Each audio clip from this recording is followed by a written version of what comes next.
रविवार ये प्रवचन समसामयिक विषय जो आज एक बहुत महत्वपूर्ण जरूरत है। आओ घर को स्वर्ग बनाएं। क्या विषय? घर को हम कैसे स्वर्ग बना सकते हैं, हम इस विषय पर कुछ बातचीत, कुछ चिंतन मंथन करेंगे। तो इस विषय पर विशेष प्रस्तुति मुनि हेमंत कुमार जी। आराध्य देव श्रवण भगवान महावीर के चरणों में वंदना। परम पावन आचार्य श्री महाश्रवण जी के चरणों में वंदन। विराजित मुनिषि के चरणों में वंदना। उपस्थित श्रद्धालु श्रावक श्राविकों, आज के प्रवचन का विषय आओ घर को स्वर्ग बनाएं। विषय और विषय के साथ जुड़ी हुई भावना बहुत सुंदर है, स्पष्ट है और एक तरह से यूं भी कहें श्रेष्ठ भी है। लेकिन प्रश्न होता है कि इस विषय और आपकी इच्छा में क्या अंतर है, क्या साम्य है, क्या ऐसी बात है जो इन आपकी इच्छा और इस विषय दोनों को क्या बिठाती है, मेलजोल में बिठाती है, तालमेल बिठाती है। और ऐसी क्या बात है जो इस विषय और आपकी अपनी इच्छा को विरोधी बना देती है। और मैं समझता हूं कि आज के समय में कितने कितने लोग ऐसे हैं जिनकी इच्छा और यह विषय बिल्कुल भिन्न भिन्न है।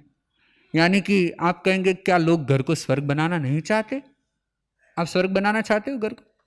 कौन कौन है?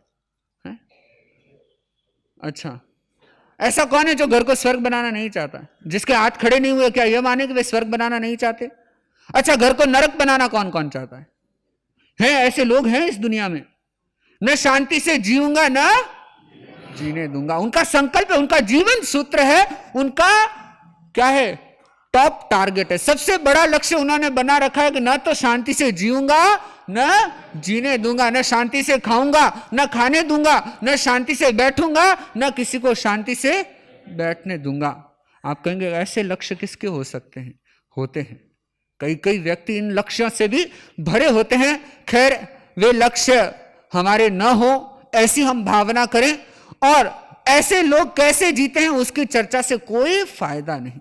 हमें तो एक प्रयत्न करना है कि हमारा घर स्वर्ग बने, लेकिन उससे पहले आप अपनी इच्छा को तोल दीजिए। मैंने सर्वप्रथम प्रश्न इसलिए किया कि कई कई लोग ऐसे हैं जिनकी इच्छा और यह घर को स्वर्ग बनाने का लक्ष्य, यह भावना मेल नहीं खाती। क्यों? क्योंकि आज के समय में लोग घर को होटल बनाने में लगे हुए हैं। क्या लगे हुए हैं? अच्छा, आप रसोई घर में जाते हो और रसोई घर में जाने के साथ आपके मन में क्या भावना रहती? बच्चों बोलिए। खाना वाली जैसा खाना चाहिए? कैसा खाना चाहिए आपको? होटल का कढ़ाई पनीर चाहिए ना? चाहिए कि नहीं चाहिए? होटल जैसी तंदूरी चाहिए ना? बहुत सारे लोगों के मन में यह भावना है कि घर के रसोड़े में जैसे ही घुसते हैं मम्मी को बोलते हैं कि मम्मी होटल जैसा खाना बनाओ। और आज की मम्मी भी बड़ी, वो कहना चाहिए कि स्पेशल हो गई है। क्या सोचती है? नई नई ट्रिक सीखती है। कई कई घरों में जाते हैं, खाना चलता है, बना रही है बहन, रसोड़े में खड़ी है और वो चौका चल रहा है, तवा लगाया हुआ है और लेकिन सामने एक वीडियो चल रहा है और उस वीडियो में यूट्यूब चैनल में कोई यूट्यूबर आपको खाना बनाना सीख रहा है। और कैसा खाना? होटल जैसा खाना। पहली शुरुआत वहां होती है कि आप घर को क्या बनाना चाह रहे हो? होटल बनाना चाह रहे हो। अभी तो जो ये बेमेल बात है ना, उसकी बात कर रहा हूं। मेरे को जो कहना है वो मैं अभी तक नहीं कह रहा हूं। तो यह सबसे पहली बेमेल बात। उसके बाद जैसे आप रसोड़े में आते हैं, यानी कि आप डाइनिंग हॉल या ड्राइंग रूम में जैसे ही आते हैं, आपका मन क्या होता है? इंटीरियर कैसा होना चाहिए? कैसा होना चाहिए? अरे बोलो तो सही, आपके घर का इंटीरियर पूछ रहा हूं, हमारा तो कोई घर है नहीं। महल जैसा तो बस वो बातें रह गई। लोगों को क्या चाहिए? होटल जैसा। और एक घर में तो वाकई में देख करके दंग रह गया। सूरत में एक जगह है पाल। क्या है? पाल। और उस पाल में एक बिल्डिंग का नाम है कोरोना हाइट्स। क्या नाम है? Corona Heights. और उस बिल्डिंग में मैं गया और उस बिल्डिंग में एक घर में जैसे ही मैं गया और जाने के साथ मैंने देखा घर का तमाम साजो सामान एकदम हूबहू होटल जैसा। घर में माता पिता का फोटो नहीं, घर में भगवान का फोटो नहीं, घर में गुरु का फोटो नहीं, घर में नमोकार का क्या फ्रेम नहीं, घर में क्या है? आजकल कई लोगों के घर में वो बुद्धा क्या बोलते हैं, है ना, बुद्धा लटका के रखते हैं। अब वह कौन है, क्या है, उसकी क्या महत्ता है, उसका क्या उपयोग है, कोई मतलब नहीं। होटल में देखा, घर में लगाना है। इंटीरियर वाले के चार्ट में देखा, हमको घर पे लगाना। और तो और उस घर में मैं देख करके आश्चर्यचकित हो गया, उस घर में कुर्सियां भी होटल जैसी। क्या कुर्सियां भी होटल जैसी, सारे सिस्टम होटल जैसे। और आगे देख करके मैं दंग रह गया। Kitchen is my mom's cafe. क्या उस किचन के बाहर एक छोटी सी प्लेट बड़े तरीके से लिखा हुआ था, kitchen is my mom's cafe. अब कैफे में जीवना है, घर में जीवना, बताइए, है?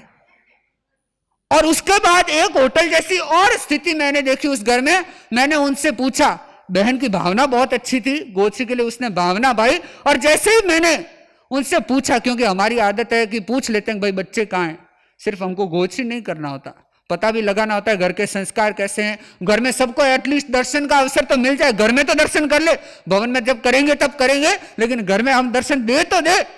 तो उसको पूछा। अब आश्चर्य की बात, होटल जैसा ही हुआ उसमें भी होटल जैसा क्या हुआ, वह महिला नौकरानी को पूछती है कि बेटी कहां है। जैसे होटल में पूछते हैं ना रिसेप्शनिस्ट को कि अमुक कमरे में साहब है या नहीं, बाहर गए हुए, ऐसे ही वह महिला अपने घर की नौकरानी को पूछ रही। और ये आज के वर्तमान समय की स्थिति है कि लोग घर को होटल बनाने में तुले हुए हैं, लगे हुए हैं। और यह बेमेल भाव, यह बेमेल इच्छा आपको घर को स्वर्ग बनाने में एक बहुत बड़ी बाधा है। तो सर्वप्रथम अपने दिमाग से होटल का भूत है ना, इसको उतार दीजिए। किस भूत को उतारना है? इस होटल के भूत को। अब यह होटल का भूत आप चाहे डॉक्टर के पास जाके उतारें, चाहे डाइटिशियन के पास जाके उतारें, चाहे साधु साधियों के पास जाके उतारें, चाहे आइंबिल त्याग पचकान करके इस होटल के भूत को उतारें, लेकिन इस होटल के भूत को उतार देना। चाहे खाना, चाहे रहना, चाहे बेड, चाहे वॉशरूम, कोई भी चीज क्यों न हो, किसी भी रिलेशन में अपने को दिमाग में होटल नहीं रखना है। अब अगर हमारा लक्ष्य है कि हम घर को स्वर्ग बनाएं, लेकिन प्रश्न होता है कि स्वर्ग होता कैसा है? सुनने में तो ये विषय बहुत अच्छा लगा होगा आपको कि घर को स्वर्ग बनाने के लिए आज प्रवचन के बाद तो घर स्वर्ग बन जाएगा, है ना?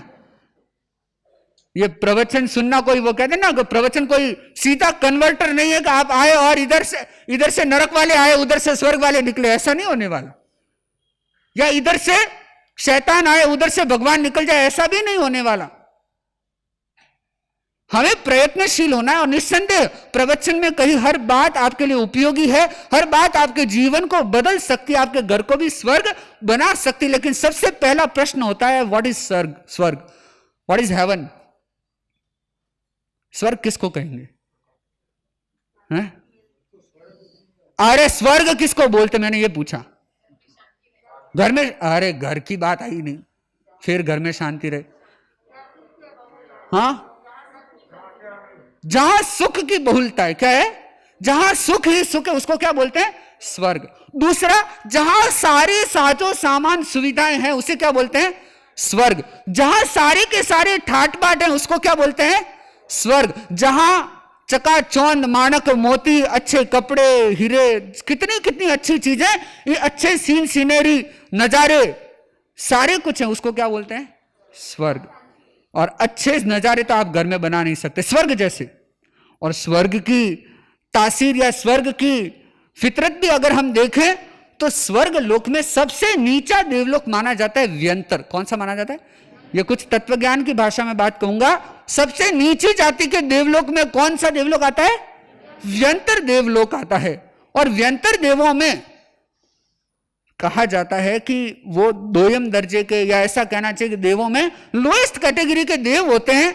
और उस व्यंतर देवों की कैटेगरी में अगर एक व्यंतर देव और एक व्यंतर देव के एक पैर की एक जूती, क्या एक जूती, और उस एक जूती में हीरे पन्ने माणक मोती जितने जड़े होते हैं ना, आप सारे संसार का धन इकट्ठा कर लो लेकिन उसे खरीद नहीं पाओगे, उसकी बराबरी आप नहीं कर सकते। तो चकाचौंध के मामले में आप घर को स्वर्ग नहीं बना सकते, यह क्लियर कहता हूं। और हमारा उद्देश्य भी नहीं कि चकाचौंध की दृष्टि से आप स्वर्ग की होड़ कर लो, स्वर्ग से कंपेयर कर लो, स्वर्ग के समान अपने घर को बना लो, यह अपना लक्ष्य नहीं। लेकिन जहां सुख ही सुख हो, वैसा स्वर्ग आप अपने घर में बना सकते हो, वैसे स्वर्ग का निर्माण आप कर सकते हो, और आपके लिए यह संभव है, असंभव नहीं, आपके लिए यह,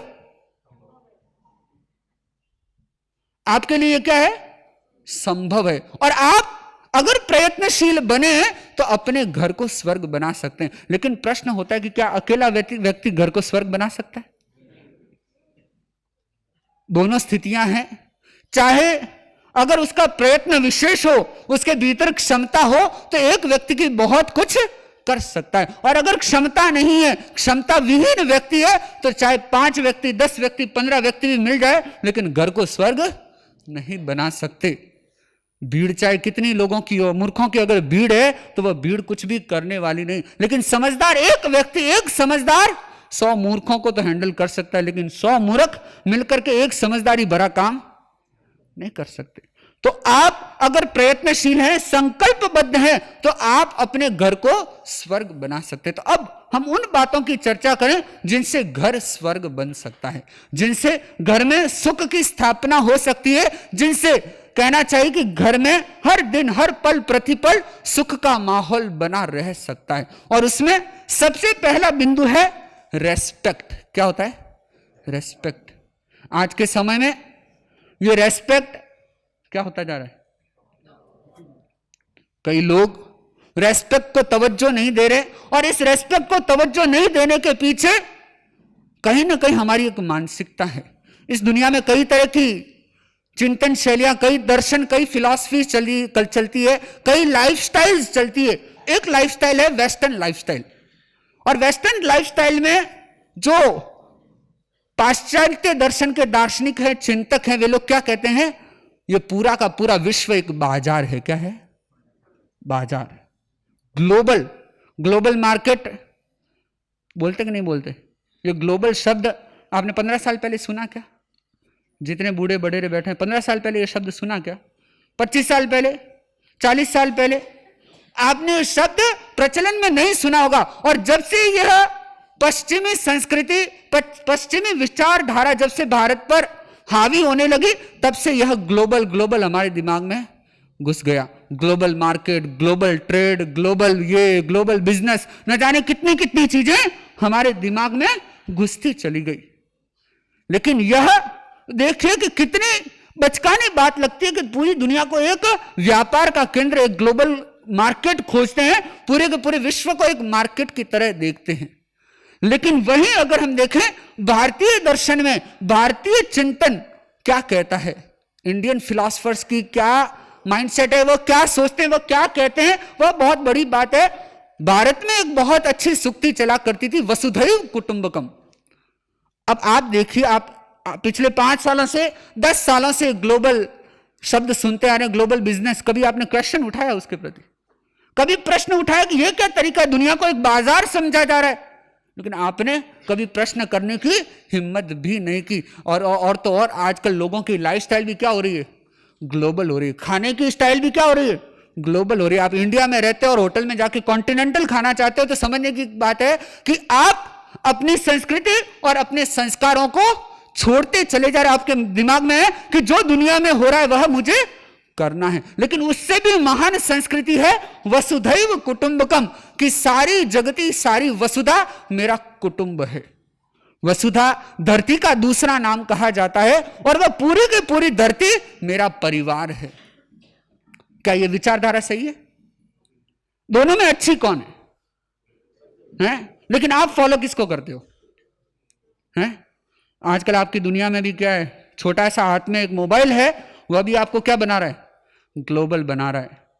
आप वसुधैव कुटुंबकम की संस्कृति से दूर चलते चले जा रहे हो। लेकिन इन दोनों में आप चिंतन करना, गहराई से, समझदारी से चिंतन करना, और आपके सामने निष्कर्ष होगा कि दोनों में बड़ा क्या है, महत्वपूर्ण क्या है? वसुधैव कुटुंबकम। क्या यह हमारे लिए पर्याप्त है? इससे भी बड़ा दर्शन भगवान महावीर देते हैं, और वो है अत्त समय मन्निज छप्पी काय, कि तुम 6 काय के जीवों को अपनी आत्मा के तुल्य मानो।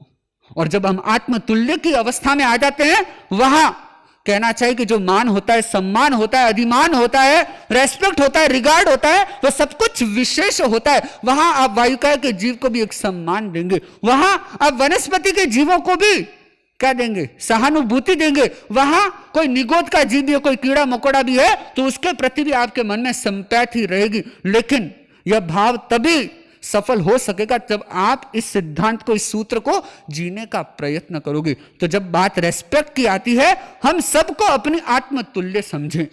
आप कहेंगे कि महाराज आत्मतुल्य समझने से क्या सम्मान बढ़ जाएगा? आप एक कार्य कर लें अगर कि किसी को तुच्छ मानना छोड़ दें तो सम्मान का लेवल बहुत हाई हो जाएगा, बहुत अच्छा हो जाएगा। अपमान क्यों होता है? क्योंकि हम किसी को क्या मानते हैं? तुच्छ मानते हैं, किसी को कमतर मानते हैं, किसी को हीन मान करके उसका अंकन करते हैं। लेकिन अगर थोड़ा सा प्रयत्न करें, थोड़ा सा चेंज लाए, और वह थोड़ा सा चेंज यह है कि सबकी आत्मा एक समान है। आप कहेंगे सबकी आत्मा एक समान कैसे? क्या पिता और पुत्र की आत्मा एक समान हो सकती? आप देखना कि उम्र की दृष्टि से, इस शरीर, इस तन की उम्र की दृष्टि से तो पिता और पुत्र में फर्क हो सकता है, लेकिन आत्मा की दृष्टि से पिता और पुत्र में कोई फर्क नहीं है। और इसलिए हमें विशेष रूप से ध्यान देना है कि हम सबकी आत्मा को तुल्य माने, और वह जो सम्मान होगा ना, वह किसी रेस्पेक्ट से भी बहुत उच्च स्तर का होगा, या ऐसा कहना चाहिए कि वह सम्मान बहुत सुखदायक, आह्लादकारी होगा। और देवलोकों में कहा जाता है, स्वर्ग लोक में एक देवलोक ऐसा होता है जिसे नवग्रहीवेयक कहते हैं। क्या कहते हैं? नवग्रहीवेयक कहते हैं। और एक देवलोक का प्रकार ऐसा है जिसे 5 अनुत्तर विमान कहते हैं, और कहा जाता है कि उनका सुख अनुत्तर होता है। क्या होता है? अनुत्तर, यानी कि मतलब अनुत्तर यानी जिसका उत्तर नहीं। अच्छा, और जिसकी बराबरी नहीं, जिसकी तुलना नहीं, जिसके सम कोई सांसारिक सुख सेट बैठता नहीं। और क्यों? उसके पीछे एक सबसे बड़ा कारण है कि वहां ऊंच नीच नहीं है, वहां स्वामी सेवक की व्यवस्था नहीं है, वहां बड़े और छोटे का कोई भाव नहीं है। और आपको अगर घर में स्वर्ग बनाना है तो हम सबको एक समान दृष्टि से देखने का प्रयत्न करें, और एक समान में भी आत्मतुल्य दृष्टि से देखने का एक प्रयत्न हमारे द्वारा होना चाहिए। और घर को स्वर्ग बनाने का दूसरा एक बहुत बड़ा माध्यम होता है, और वह होता है प्रेम। क्या होता है? लेकिन आज के समय में आप प्रेम से क्या समझते हैं? चाहे उसको इंग्लिश बोलो, चाहे हिंदी बोलो, चाहे मारवाड़ी बोलो, आप क्या समझते हैं? हाँ?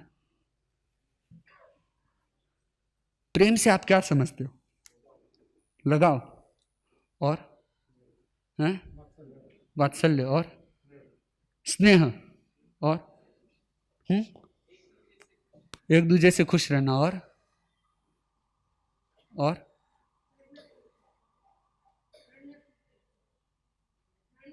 रहना सीखते हैं। और आप देखिए सबकी अपनी अपनी परिभाषाएं होगी, शब्द एक है लेकिन परिभाषाएं अनेक हैं। लेकिन अगर प्रेम को हम मैत्री के साथ जोड़ करके देखें, अगर प्रेम को हम कल्याण भाव के साथ जोड़ करके देखें तो वह बहुत विशेष होगा। गुरु का भी शिष्य के प्रति प्रेम होता है, भगवान का भक्त के प्रति भी क्या होता है? कहा जाता है, हालांकि जैन सिद्धांत इस मान्यता को स्वीकार नहीं करता, लेकिन हम कह सकते हैं कि भगवान के मन में या भगवान के भावों में अपने भक्त श्रावकों के प्रति या भव्य जीवों के प्रति या तमाम जीवों के प्रति क्या रहता है? एक करुणा का भाव रहता है। क्या रहता है? करुणा का भाव। और करुणा व प्रेम का उच्च स्तर है। तो हमें यह भाव रखना है कि घर परिवार में हम जो 2, 3, 4 सदस्य रहते हैं, हमारे बीच में प्रेम भाव कैसा है। आज के समय में जो प्रेम भाव है उसको मैं म्यूचुअल कहना चाहूंगा। क्या कहेंगे उसको? म्यूचुअल। म्यूचुअल यानी आप दोगे तो मैं दूंगा, मैं दूंगा तो आप मुझे दोगे। यह आपके प्रेम की परिभाषा बन चुकी है। आप भाषा में बोलते हो टोटल लव, टोटल प्रेम, संपूर्ण प्रेम, उत्कृष्ट प्रेम, लेकिन आपके जीवन में वह प्रेम म्यूचुअल बनकर के रह गया। क्या बनकर के रह गया? म्यूचुअल। जहां साझेदारी रहती है कि तुम मुझे दो मैं तुम्हें दूंगा, यानी कि वह साझेदारी भी एक सौदा बन जाती है। और यह सौदा आपके घर को स्वर्ग कदापि नहीं बना सकता। इसमें कोई संभावना नहीं कि आपका घर स्वर्ग बन जाएगा, लेकिन अगर इसी प्रेम को आप डिवाइन बना देते हैं, दिव्य प्रेम बना देते हैं, तो आपके जीवन में जीते जी आप अपने घर में क्या देख लेंगे? आप अपने जीते जी इस घर को स्वर्ग के रूप में देख लेंगे। तो वह डिवाइन यानी कि दिव्य प्रेम कैसा होना चाहिए? एक बार की बात, एक राजा रास्ते से निकल रहा था और देखिए व्यक्ति किस कदर प्रेम भावों से भर सकता है, किस तरह करुणा के भावों से भर सकता है। तो वह राजा रास्ते से निकल रहा था और निकलते निकलते हुआ यूं कि राजा को एक पत्थर लगा। क्या लगा? एक पत्थर लगा। अब राजा को पत्थर लग जाए तो क्या होगा? है?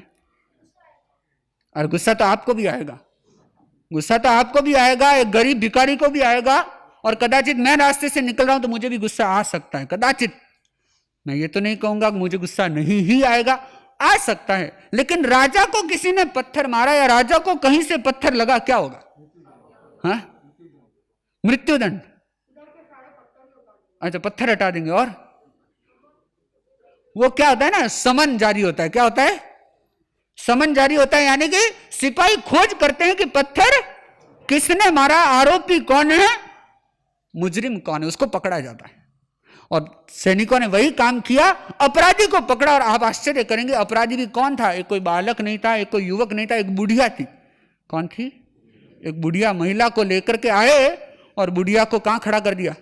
राजा के सामने। राजा उसको देख करके चकित हो गया कि इस बुढ़िया ने पत्थर मारा, और वो भी मुझे, मैंने इस बुढ़िया का क्या बिगाड़ा? मन में चिंतन चल रहा था तो राजा ने उससे प्रश्न कर लिया कि ये पत्थर मारने की गुस्ताखी तुमने कैसे किया? क्या तुम्हें पता नहीं कि मैं वहां से निकल रहा हूं? क्या तुम्हें ज्ञात नहीं कि राजा उस रास्ते से निकल रहा है? तो उसने कहा कि राजन, दरअसल पत्थर मेरे पोते ने मारा है। किसने मारा है? मेरे पोते ने मारा है, और वह आपको भी मारना नहीं चाहता था। उसे पिछले 2-3 दिनों से मन में बहुत इच्छा थी कि मुझे फल खाने, और आज हम जिस जंगल में निकल रहे थे तो एक पेड़ पर फल लगे हुए देखे, तो उसने देखा कि क्यों ना एक पत्थर मार के क्या कर लूं, एक फल तोड़ लूं और फल का मजा ले लूं। और उसने जैसे ही फल को तोड़ने के लिए पत्थर उछाला, वह निशाना बदल गया, उस पत्थर की गति कुछ विशेष अलग हो गई और वह आपके सर आके लग गया। क्षमा चाहती हूं, गुस्ताखी माफ करें, आपको खून भी आया है, लेकिन यह पत्थर मेरे पोते ने मारा है। और किसकी इच्छा में मारा है? फल की इच्छा में। और आप जो दंड दें वो मुझे कबूल है, मंजूर है। और जैसे उसने कहा, अब राजा ने क्या दंड दिया होगा? राजा ने उसे 1000 रुपए दिए। कितने दिए? 1000 रुपए दिए और बोला कि इसे छोड़ दिया जाए। क्या यह न्याय सही है? आश्चर्यचकित हो गए सैनिक। बोले कि राजन, दंड तो मृत्युदंड होना चाहिए, दंड तो कोई विशेष कारावास का दंड होना चाहिए, दंड तो कोई उम्र कैद का दंड होना चाहिए, लेकिन आप तो 1000 रुपए देकर के छुट्टी कर रहे हैं। तो क्या अपराध बढ़ाना चाहते हैं? राजा ने कहा कि मैं अपराध बढ़ाने की भावना से इसे 1000 रुपए का दंड नहीं दे रहा हूं, लेकिन मैं ये भाव सोच के, ये शिक्षा ग्रहण करके मैं ये दंड दे रहा हूं, या यह न्याय मेरा एक शिक्षा पर आधारित है। और वह मेरी शिक्षा मैंने पेड़ से ली। किससे ली? पेड़ से ली। एक पेड़ जिसे बहुत सारे लोग निर्जीव भी मानते होंगे, बहुत सारे लोग जिसे जड़ मानते हैं, बहुत सारे लोग जिसे निश्चेष्ट मानते हैं, लेकिन वह पेड़ भी देखो कितना विशेष है। पत्थर की चोट खाता है, लेकिन देता क्या है? फल देता है। तो क्या मैं उस पेड़ से गया बीता हूं? क्या मैं उस पेड़ से गया बीता हूं? आप सोचिए उस राजा का चिंतन। उसने प्रेम के सारे स्रोत खोल दिए। उसने एक सकारात्मक शिक्षा ली प्रकृति से कि पेड़ को भी अगर आप पत्थर मारते तो वो फल देता है, लेकिन आपका भाई आपको अगर कुछ तंज मार देता, आप क्या देते हो? गाली देते हो। आपका भाई या आपका बच्चा, आपका बेटा या आपका पिता आपके सामने कुछ अपनी इच्छा रख देता, आप क्या करते हो? आप तंज कसते हो। आप उन्हें हद प्रतिहत करने की कोशिश करते हो, उन्हें क्षति पहुंचाने का प्रयत्न करते हो। और यह हमारा प्रेम नहीं है। अगर हमसे कोई मांगे, मैं ये नहीं कह रहा हूं कि आपको भौतिक वस्तुएं सारी की सारी दे देनी है, लुटा देनी है, लेकिन कम से कम हमारा शब्द, कम से कम हमारा व्यवहार तो प्रेम भरा होना ही चाहिए। ना कहने की भी एक विशेष कला का अर्जन हो, हाँ कहने की भी एक विशेष कला को हम विकसित करें, तो हम उत्कृष्ट प्रेम की ओर आगे बढ़े, जिससे कि हमारा घर स्वर्ग बन सकता है। और तीसरा होता है प्रोत्साहन। क्या होता है? प्रोत्साहन। पहला क्या है? घर को स्वर्ग बनाने का पहला टिप क्या है? रेस्पेक्ट, दूसरा प्रेम, लव, जो भी कहें, तीसरा प्रोत्साहन, जिसे एनकरेजमेंट भी कह सकते हैं, कि आप एक दूसरे को क्या कीजिए, प्रोत्साहित कीजिए, एनकरेज कीजिए। और विशेष रूप से मैं कहना चाहूंगा कि आप एक दूसरे को सही मार्ग पर बढ़ने के लिए एक प्रेरणा दीजिए। बल्कि जब वर्तमान स्थिति को देखते हैं, वर्तमान परिवारों की स्थिति देखते हैं, तो कुछ भिन्नता देखने को मिलती है। भिन्नता भी इस रूप में कि लोग अगर कोई गलत कार्य कर रहे हैं उसमें तो प्रोत्साहन देते हैं, लेकिन अच्छे कार्य में प्रोत्साहन नहीं देते। लेकिन कुछ व्यक्ति ऐसे होते हैं जो आत्महित का चिंतन करते हैं, परहित का चिंतन करते हैं और लोगों को क्या करते हैं, अच्छे कार्य में बढ़ने को सहयोग करते हैं। कोई व्यक्ति किसी को तपस्या में सहयोग देता है, किसी को साधना और अध्यात्म में आगे बढ़ने को सहयोग देता है, तो कोई व्यक्ति किसी को मौज मस्ती में सहयोग देता है। अब आपको देखना है कि आप किसके लिए लोगों को उत्साहित कर रहे हैं, किसके लिए लोगों को एक्साइट कर रहे हैं, किसके लिए लोगों को इंस्पायर कर रहे हैं। यह बहुत सोचने समझने की बात है। आपके घर परिवार में अगर आप चाहते हैं कि स्वर्ग जैसा माहौल हो, तो अच्छी चीजों के लिए एक दूसरे को निरंतर प्रोत्साहित करते रहे, निरंतर उनका उत्साह वर्धन करते रहें। और सबसे अंतिम बात और सबसे विशेष बात कहना चाहूंगा कि आज के समय में जो परिवार रूपी एक संस्था है, परिवार रूपी जो एक ऑर्गेनाइजेशन है, इसको जीवित रखने के लिए, इसको स्वस्थ रखने के लिए, इसको स्वर्ग बनाने के लिए बहुत जरूरी है कि हम एक साथ बैठें। क्या करना होगा? एक साथ बैठना होगा। और आज के समय में लोग एक साथ बहुत कम बैठते हैं। अभी मुझे कल एक प्रसंग सुनाया संसार बख्शे बहन, जो अभी मुमुक्षु बनने जा रही है, अंजलि सिंघवी, जो अभी गुरुदेव की आज्ञा प्राप्त हो गई है, तो अभी सितंबर माह में जिनका संस्था प्रवेश है, तो उन्होंने एक ऐसा ही प्रसंग सुनाया। तो पहले वे कभी स्कूल में भी पढ़ाया करते थे, तो बोले एक दिन एक महिला स्कूल में आई और उसको देख करके उसकी बच्ची धड़ाधड़ रो पड़ी। अब भला बच्चे माँ को देख करके रोते क्यों हैं, हंसते हैं, ये तो आपने सुना होगा, लेकिन वो रो पड़ी। तो बोली कि उन्होंने बताया कि कारण यह था कि वे माँ और बच्चे बहुत दिनों बाद मिले थे। एक ही घर में रहते हैं लेकिन फिर भी बहुत दिनों बाद मिले। क्यों? क्योंकि माँ वर्किंग है और बच्ची स्कूल में रहती है, क्लासेस में रहती है, कोचिंग में रहती है, दोनों को मिलने का मौका नहीं मिला। लेकिन आज वे स्कूल में जब मिली तो वो बच्ची रो पड़ी। कहने का मतलब, अगर घर में ऐसी स्थिति है तो घर स्वर्ग नहीं बन सकता, वहां मिलना बहुत जरूरी है। और इस दुनिया में सुख के ग्राफ को अगर हम देखें, सुख के हैप्पीनेस के इंडेक्स को देखें, तो सबसे आगे अगर कोई देश है तो उनमें डेनमार्क और स्वीडन का नाम आता है। किसका नाम आता है? डेनमार्क और स्वीडन का। और कहा जाता है कि जो डेनिश सिटीजन्स है वो लोग आपस में मिलने का विशेष रूप से ध्यान रखते हैं, आपस में मिलते हैं, आपस में बैठते हैं, चर्चा वार्ता करते हैं और एक अच्छे माहौल में जीने की कोशिश करते हैं। तो आप भी एक प्रयत्न कीजिए, घर में एक साथ बैठने का प्रयत्न करें। और जो प्रारंभ में मैंने नमस्कार महामंत्र का जप कराया, इस तरीके से आप जप करें, प्रार्थना करें, आपस में बैठ करके सकारात्मक अच्छे उन्नत विचारों को साझा करें। यह हमारी प्राथमिकता होनी चाहिए। और अगर आप आसपास में एक ही घर में रह रहे हैं तो विशेष रूप से प्रयत्न हो कि हम एक साथ बैठें। और इसके लिए आपको एक प्रयोग कर लेना है कि घर में स्टडी टेबल, वर्क टेबल, उसके अलावा नो गैजेट जोन होना चाहिए। क्या होना चाहिए? आपका गैजेट, चाहे आपका लैपटॉप है, चाहे आपका स्पीकर है, चाहे आपका मोबाइल है, वह आपकी स्टडी टेबल और आपके कामकाज के टेबल तक सीमित रहना चाहिए, उससे अलग। ऐसा नहीं कि डाइनिंग में भी आप बातें कर रहे हैं, ड्राइंग रूम में भी बैठ के बातें कर रहे हैं, किचन में भी आपकी बातें चल रही, नहीं। आप एक नो मोबाइल जोन, यानी कि वहां मोबाइल अलाउ न हो, ऐसा विशेष जोन आप तैयार करें, जिससे कि आप एक साथ बैठ करके कोई उपयोगी कार्य कर सकोगे। नहीं तो लोग सोफे पे बैठ जाते हैं, 5 लोग हैं, 7 लोग हैं, बैठ गए, लेकिन सब अपने अपने बच्चे में बिजी, सभी अपनी अपनी अंगुली हिला रहे हैं, किसी को कोई मतलब नहीं कि कौन पास में बैठा है। तो हम एक विशेष प्रयत्न करें। क्यों? किसी ने बहुत सुंदर कहा है कि अगर मिलते रहोगे तो इंप्रेस्ड रहोगे। क्या रहोगे? मिलते रहोगे तो इंप्रेस्ड रहोगे, और नहीं मिलोगे तो डिप्रेस्ड रहोगे। क्या रहोगे?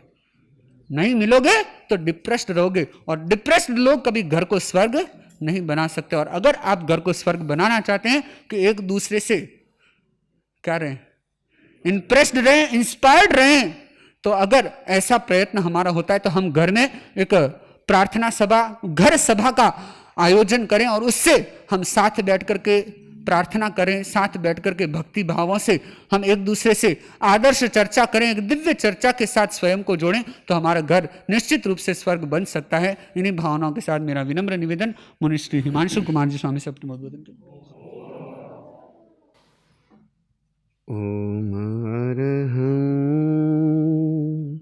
सुगुरु शरणं विघ्नहरणं मिटे मरणं सहज हो मन जगे चेतन करे दर्शन स्वयं के हम बने अरहं बने अरहं बने अरहं बने अरहं। परम प्रभु को प्रणाम। परम पूज्य गुरुदेव आचार्य सिंह सुमन जी को वंदन। मुनि हेमंत कुमार जी, श्रावक श्राविकाओं, आओ घर को स्वर्ग बनाए, आओ घर को स्वर्ग बनाए, जीवन की बगिया महकाए, जीवन की बगिया महकाए। हमको कुछ ऐसा है करना, हमको कुछ ऐसा है करना, इंद्रधनुषी रंग खिल जाए। आओ घर को स्वर्ग बनाए, आओ घर को स्वर्ग। यह एक ख्वाहिश, दिली तमन्ना व्यक्ति की होती है कि मेरा घर स्वर्ग बन जाए, परंतु सिर्फ सोचने मात्र से न तो घर स्वर्ग बनता है, सिर्फ कल्पना करने मात्र से स्वर्ग हमारे घर पर नहीं उतरता, और सिर्फ कामना करने मात्र से स्वर्ग का निर्माण नहीं होता। इसके लिए हमें कुछ वैसा प्रयत्न करना होता है, तब जाकर के हम घर को भी स्वर्ग बना सकते हैं। और अगर हम चिंतन करें, स्वर्ग और नरक यह एक मानसिकता है। क्या है? वीतराग वाणी पे हम विश्वास करते हैं, शास्त्रों पे विश्वास करते हैं, तो स्वर्ग भी है और नरक भी है। लेकिन इस धरती पर अगर हम स्वर्ग और नरक देखते हैं तो यह क्या है? हमारी एक साइकोलॉजी, एक मानसिकता है कि स्वर्ग जहां पर सुख ही सुख माना जाता है, जहां हम एक दूसरे के साथ में हंसते खिलते रहते हैं, जहां हम एक दूसरे के साथ में मस्ती में रहते हैं, जहां हम एक दूसरे के साथ में सुख में दुख में काम आते हैं, वो क्या कहलाता है? स्वर्ग माना जाता है। और जहां आपस में क्या होता है?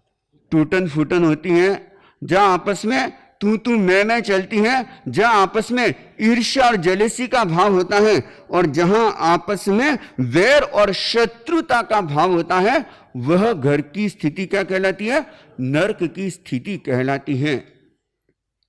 जहां परिवार खुशहाल होता है, खुशनुमा वातावरण होता है, वहां पर कहते हैं हर सवेरे पर्व सा माहौल होता है। वहां उनको एक दिन होली नहीं मनानी पड़ती, एक दिन दिवाली नहीं मनानी पड़ती, एक दिन ईद नहीं मनानी पड़ती, एक दिन रक्षाबंधन नहीं मनाना पड़ता। वहां पर सदा क्या होता है? होली, दिवाली, ईद, रक्षाबंधन सदा ही होता है। और जहां यह नहीं होता, वहां पर क्या करते हैं? वहां एक एक दिन वो पर्व मना करके क्या करते हैं कि खुशी का वातावरण बनाते हैं। परंतु बंधुओं, अगर हम चाहें, हम चिंतन करें कि मुझे अपने घर को स्वर्ग बनाना, और स्वर्ग कौन बना सकता है? क्या एक व्यक्ति बना सकता है? नहीं।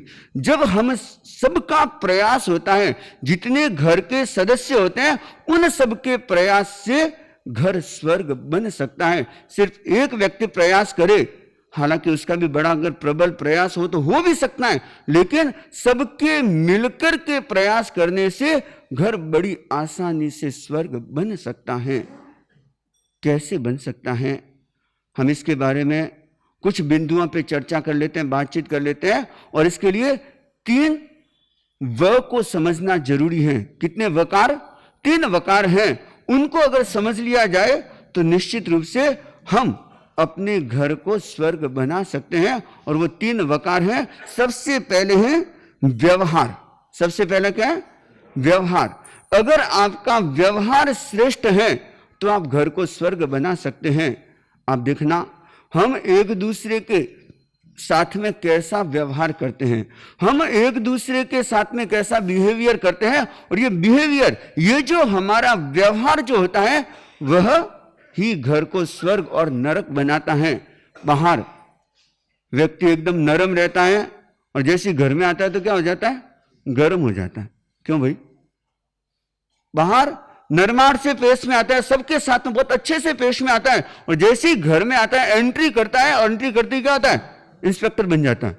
वहां आते ही रौब जमाने लगता है, वहां आते ही गर्माहट भरा माहौल बना देता है। क्यों भाई? क्या हुआ? बाहर थे तब तो हो रहे, और कई बार होता है बाहर के उनके व्यवहार को देख करके कह भी नहीं सकते कि ये व्यक्ति ऐसा व्यवहार भी करता है क्या, ये व्यक्ति घर में आकर के ऐसा हल्का व्यवहार भी करता है क्या? क्योंकि बाहर उसका आचरण, उसका व्यवहार ऐसा होता है, लोग देख करके उस पर विश्वास नहीं करते। कई बार कह दो ना, महाराज ये बहुत गुस्सा करते हैं, तो लोग विश्वास नहीं करेंगे। अरे नहीं जी, ये तो कितना सीधा है न, कितना, हाँ ऐसा होता है। और जब घर में आकर के या उनके आचरण को देखा जाता है, उनके व्यवहार को देखा जाता है, तो कई बार ऐसा लगता है कि उनके छोटे व्यवहार के कारण, निकृष्ट व्यवहार के कारण पूरे घर का वातावरण ऐसा हो जाता है। क्यों? बाहर जितना भी कचरा भर के आते हैं ना, वो सारा कचरा वोमिटिंग कहाँ करते हैं? वो घर पे करते हैं। तो पहली कोशिश ये करना कि बाहर का कचरा कभी घर में लेकर के मत आना। बाहर का गुस्सा, दुकान का, ऑफिस का, आपका व्यापार का, या आपसी रिलेशन में अगर कुछ भी हो जाए, वह जो कचरा है उसको घर में ला करके कम से कम बच्चों पर, पत्नी पर, माँ बाप पर तो कभी मत डालना। क्योंकि वह कचरा जो आप डालते हो उससे घर क्या हो जाता है? कचरे का घर बन जाता है। इसलिए पहली बात यह कोशिश करना, और आप अपने व्यवहार को, बिहेवियर को चेक करना कि मेरा व्यवहार कैसा है। अगर वही व्यवहार जो मैं अपने घर वालों के साथ में कर रहा हूं, और अगर वही व्यवहार मेरे साथ में अगर कोई करे तो क्या होगा? अगर आप ये चिंतन करेंगे ना, तो देखना आपके भीतर, आपके व्यवहार में अपने आप सुधार आने लग जाएगा। जो व्यवहार आप दूसरों के साथ में करते हैं, वही व्यवहार अगर आपके साथ में किया जाए, उस समय आपका चिंतन क्या होगा? बस ये छोटा सा चिंतन आपके व्यवहार में बहुत बड़ा बदलाव लाएगा। और दूसरी बात है विचार। दूसरी बात क्या है? पहली बात व्यवहार हमारा श्रेष्ठ होना चाहिए, व्यवहार हमारा शालीन होना चाहिए। और दूसरी बात है विचार हमारे इतने श्रेष्ठ होने चाहिए कि हर व्यक्ति के प्रति, जितने घर के सदस्य हैं, उनके प्रति हमारे भीतर विचार कैसे होने चाहिए? श्रेष्ठ। नेगेटिव विचार मत रखना। क्योंकि अगर आप दूसरों के प्रति, अपने परिवार के सदस्यों के प्रति, जिनके साथ में रहते हैं, अगर आपके भीतर उनके प्रति नकारात्मक विचार है, अशुभ विचार है, तो आपके घर में वह नेगेटिव एनर्जी ही उतरेगी और घर के माहौल को क्या बना के रखेगी? नरक बना के रखेगी। तो हमें क्या करना है? अपने विचारों को श्रेष्ठ रखना है। किसके प्रति? स्वयं के प्रति भी, और जितने घर के सदस्य हैं उन सब के प्रति अपने विचारों को इतना श्रेष्ठ रखना, इतना श्रेष्ठ रखना कि आपके विचारों का प्रभाव सीधा उनके जीवन पर पड़े। शादी हुई, युवक युवती, नया कपल, दोनों बैठे थे और शादी हुए दूसरा ही दिन था और दोनों आपस में बैठ के बातचीत कर रहे थे। युवक बोला कि देखो, हमारे जीवन की एक नई शुरुआत हुई है। और शादी क्या है? एक नई शुरुआत ही तो होती है ना। एक नई जिंदगी शुरू होती है। तो वह युवक बोला कि हमारी जिंदगी एक नई शुरुआत हुई है और आज ये दूसरा दिन है और मैं चाहता हूं हमारी जिंदगी बड़ी अच्छी चले, हमारी जिंदगी में समरसता हो, हमारी जिंदगी में स्नेह भरा हो, हमारी जिंदगी में सुख और सुकून हो। तो हमें कुछ ऐसा करना चाहिए जिससे कि हमारी जिंदगी में सुख और सुकून बना रहे। क्योंकि ये तो मान के चलो तुम्हारे विचार अलग तरह के होंगे, मेरे विचार भी थोड़े अलग तरह के होंगे, तुम्हारा आचरण भी थोड़ा अलग तरह का होगा, मेरा व्यवहार भी थोड़ा अलग तरह का होगा और उसमें क्या होगा, कभी कभी आपस में मतभेद भी होंगे, मेरे से भी गलतियां होगी और तुम्हारे से भी गलतियां होगी और हो सकता है उन भूलों के कारण से, गलतियों के कारण से कभी कभी आपस में क्या होगी, टकराहट भी होगी, चिंगारियां भी निकलेगी, आपस में तू मैं भी होगी। और मैं चाहता हूं हम इस तू मैं से, इस टकराहट से हम अपने आप को कैसे बचाएं, इसके लिए मेरे पास में एक प्लानिंग है, एक योजना है। तो कहा कि क्या? उस पत्नी ने कहा कि क्या? तो कहा कि देख, उसने 2 डायरी निकाली और कहा कि देख, ये एक डायरी मेरे लिए और एक डायरी तुम्हारे लिए, और इसमें क्या करना है? तो कहा कि अपने 1 साल तक ये एक अनुबंध कर लेते हैं आपस में, एक तरह से क्या बोलते हैं इसको, कमिटमेंट, एक कमिटमेंट कर लेते हैं कि 1 साल तक क्या करना है। इसमें 365 पेज है। कितने पेज है? 365 पेज है और इसमें क्या करना है, हर रोज एक तारीख डाल करके और क्या करना है, जो कुछ मेरी भूलें जो तुमको दिखे तो क्या करना, उसको नोट कर लेना, और तेरी भूलें जो मुझे लगेगी मैं क्या करूंगा, मैं भी उसको नोट कर लूंगा।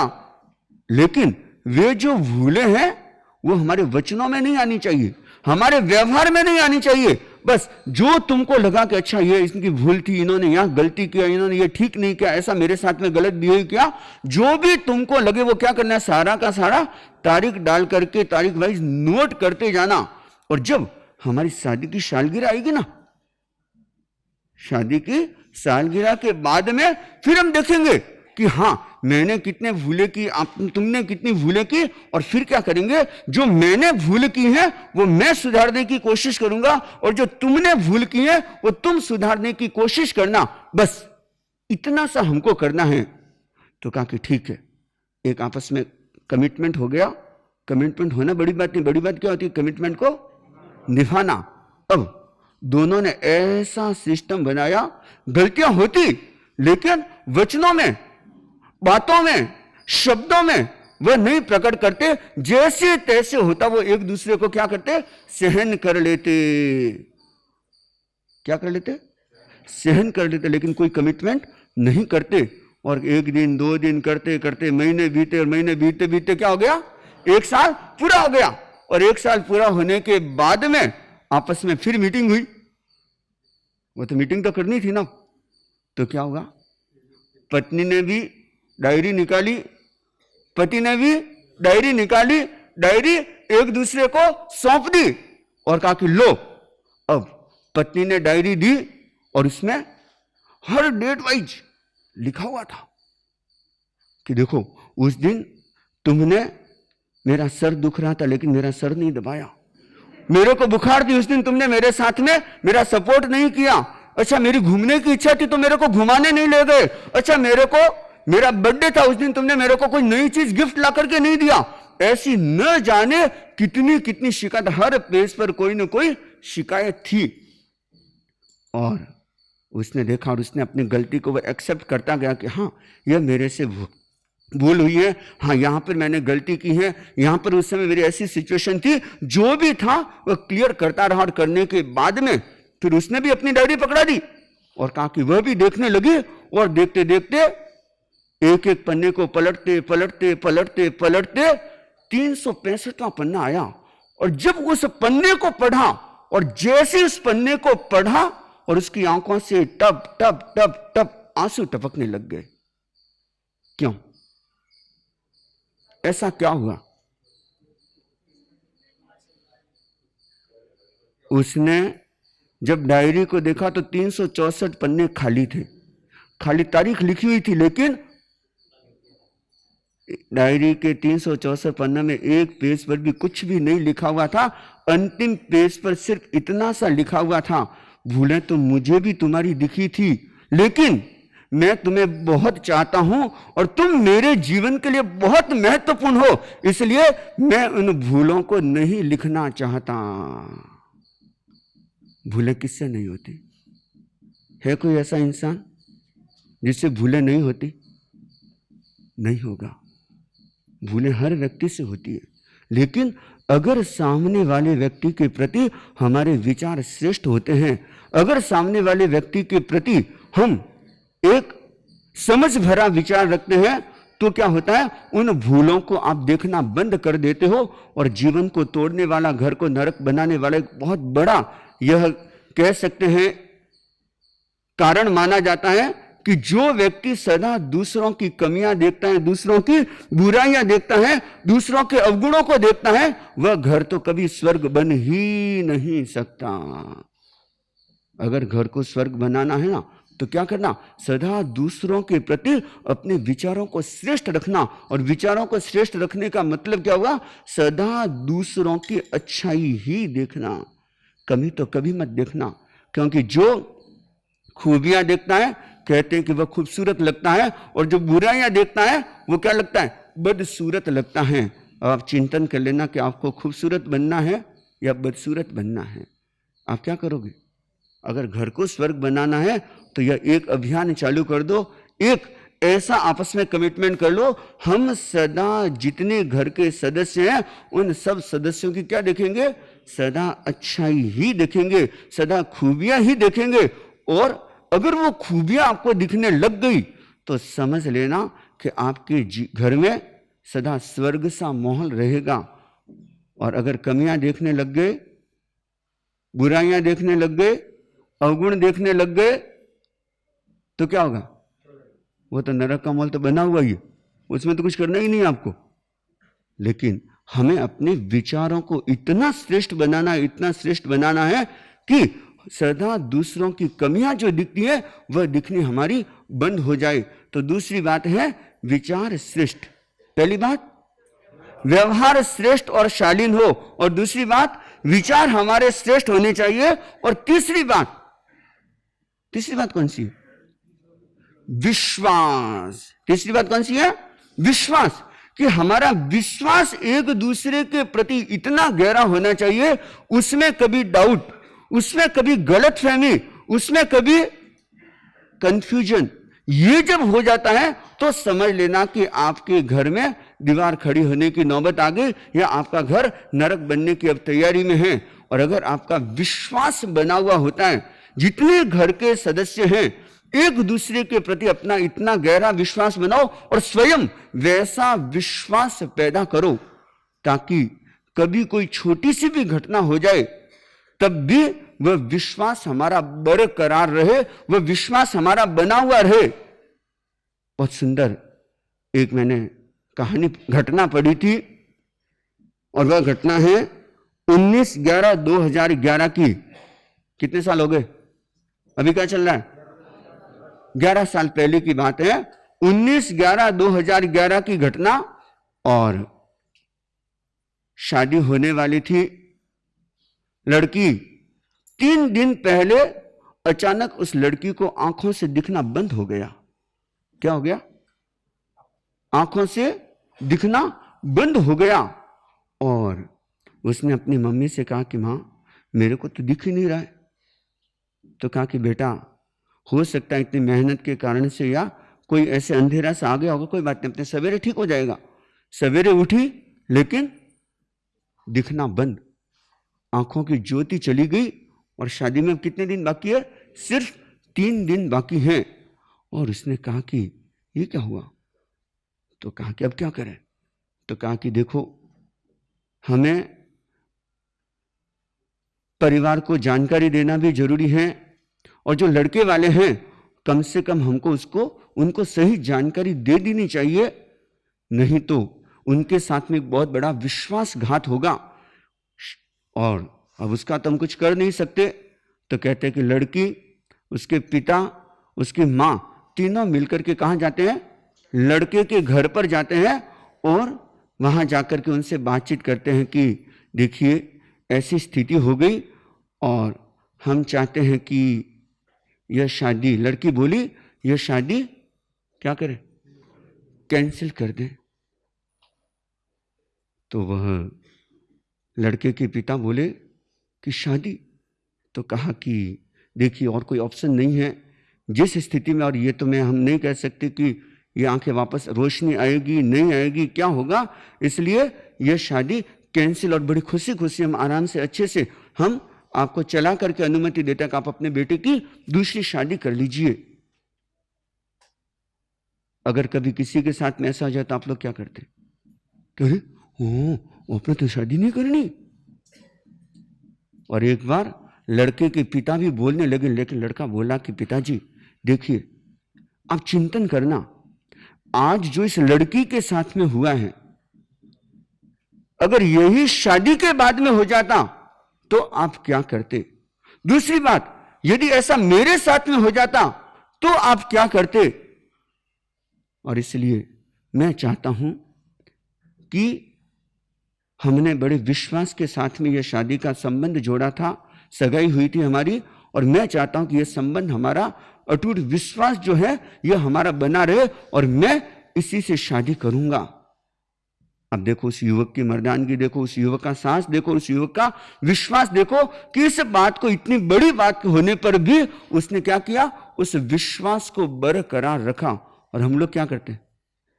थोड़ा सा कुछ ऐसा हो जाता है, थोड़ा सा स्वार्थ हावी हो जाता है, इतने में हम क्या करते हैं? उस विश्वास को तोड़ देते हैं। और ये विश्वास टूटना यही क्या है? यही घर में नरक का कारण बन जाता है। तो ये ध्यान रखना, जो विश्वास हमने पैदा किया है, जो विश्वास होना चाहिए, वो विश्वास हमारे भीतर हम दूसरों के प्रति पैदा कर पाते कि नहीं कर पाते। और अगर विश्वास नहीं पैदा कर पाए तो समझ लेना कि वह घर कभी स्वर्ग तो बन ही नहीं सकता। तो हमें इस तीसरी बात को ध्यान में रखना है कि क्या करना है? एक दूसरे के प्रति विश्वास पैदा करना है। मां है तो बेटे के प्रति विश्वास पैदा होना चाहिए, बेटा है तो मां के प्रति विश्वास पैदा होना चाहिए, बेटी है तो पिता के प्रति और मां के प्रति विश्वास पैदा होना चाहिए, पति है तो पत्नी के प्रति और पत्नी पति के प्रति विश्वास अगर पैदा कर लेते हैं तो मान के चलना कि वह घर स्वर्ग बन सकता है। तो जिस व्यक्ति के जीवन में, जिस परिवार में, जिस घर में ये तीन चीजें आ जाती हैं, और कहते हैं कि अगर पुरुष समझदार होता है तो मकान जल्दी बन जाता है, पुरुष समझदार होता है तो मकान जल्दी बन जाता है, और अगर महिला समझदार होती है तो घर जल्दी बन जाता है, और दोनों अगर समझदार होते हैं ना तो घर मंदिर और स्वर्ग बन जाता है। तो हमें क्या बनना है? एक को समझदार में नहीं बनना है, दोनों को समझदार बनना है। जब दोनों समझदार बन जाते हैं तो घर क्या बन जाएगा? स्वर्ग बन जाएगा। और एक बात से मैं विशेष सावधान रहने के लिए कहूंगा कि ऐसे लोगों से सदा बचते रहना जो उकसाने वाले हैं, जो लड़ाने वाले हैं, जो भिड़ाने वाले हैं। पहले तो रामायण में मंथरा हुई थी और महाभारत में कौन हुए थे? शकुनी हुए थे। और ये अगर दो नहीं होते ना तो शायद न तो महाभारत होती न रामायण होती। आज घर घर में मंथरा, घर घर में शकुनी है। जो क्या करते हैं, उनका काम क्या होता है? परिवार को तोड़ना। तो हमें यह ध्यान रखना है कि हमें मंथरा और शकुनी नहीं बनना है। अगर हमारे आसपास ऐसे कोई व्यक्ति हैं जो शकुनी और मंथरा का रोल निभाते हैं, उनसे सदा सावधान रहना, उनसे सदा बच के रहना। और अगर बच के रह गए तो आपके घर को कोई नरक नहीं बना सकता, कभी किसी की नजर नहीं लगेगी और आपका घर क्या बना हुआ रहेगा? सदा स्वर्ग बना रहेगा। तो हम घर को स्वर्ग बनाए, इसके लिए मैंने आपको 3 बातें अपने जीवन में उतारने के लिए बताई। 3 बातें कौन सी है? हमारा व्यवहार इतना श्रेष्ठ हो, दूसरी बात विचार हमारे श्रेष्ठ होने चाहिए, और तीसरी बात विश्वास हमारा इतना प्रबल होना चाहिए, चाहे कैसी भी स्थिति आ जाए वह विश्वास हमारा खंडित नहीं हो, विचार विश्वास हमारा टूटे नहीं। और 2 बातों से बचना। अरे मैं 2 लोगों से नहीं कहा, 2 बातों से बचने के लिए कहा। 2 बातों से बचना है। एक तो किसी की बुराई देखना बंद कर दो, कभी किसी की बुराई, अवगुण, कमियां, भूले मत देखना। बस 365वां जो दिन होना उस पन्ने पर लिख देना, इतना सा कर लेना बस।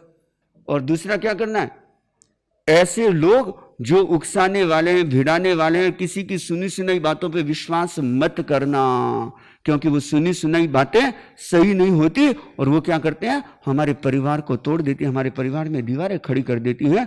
तो हमें घर को स्वर्ग बनाना है, इन बातों का आप लोग विशेष ध्यान रखेंगे। और अगर आपने ध्यान रखा तो मैं कह सकता हूं कि हर घर स्वर्ग बन सकता है।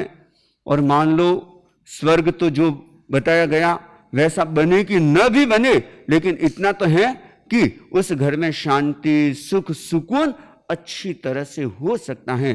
तो हर घर स्वर्ग बने, इन्हीं भावों के साथ में ओम शांति शांति।